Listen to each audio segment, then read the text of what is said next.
Бәріңіз сәлем балалар, сіздермен бейбарыс ағайларың және де бүгінгі біздің тақырып ландшафттар.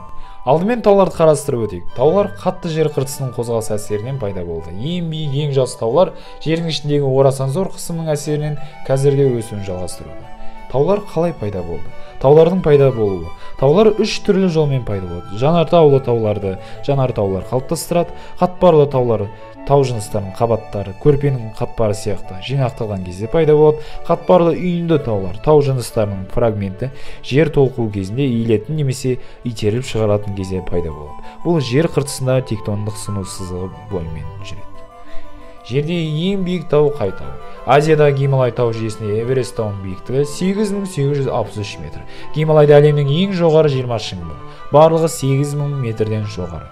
Өзендерді қарастырып жүрсек, өзендер құрлықты қалай өзгертеді? Мыңдаған жылдар бойы өзен өзінің суын теңізге немесе көлге апаратын жолда топырақ пен тау жыныстары арқылы өзіне арна салады. Өзен арналары алқаптар мен шатқалдар түзейді және жазық далада аққан кезде өзен иреңі бұралаңдап ағады. Өзендер бір жағалауда шайып отырып, басқасына лай қалдырады.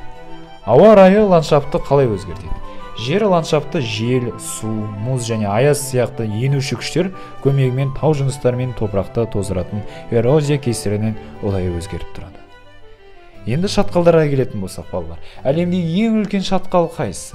Үлкен шатқал Америка құрама штаттарындағы Аризона штатындағы Колорадо өзені кесіп өтетін жер бетіндегі орасан зор сай. Ұзындығы 350 км, ал ені кейбір жерлерде 20 км-ге дейін жететін шатқалдың пайда болу үрдісі миллиондаған жылдарға созылды. Оның кейбір жерлерінен жасы 2 миллиард жылға дейін жететін тау жыныстары табылды. Қар көшкіні қалай басталады?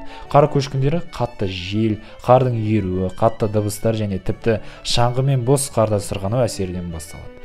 Қар көшкіні тау енесі бойынша түсетін қардың орасан зор массасы. Бұл сәтте қардың миллиондаған тоннасы төмен қарай сағатына 400 км жылдамдықпен құлайды.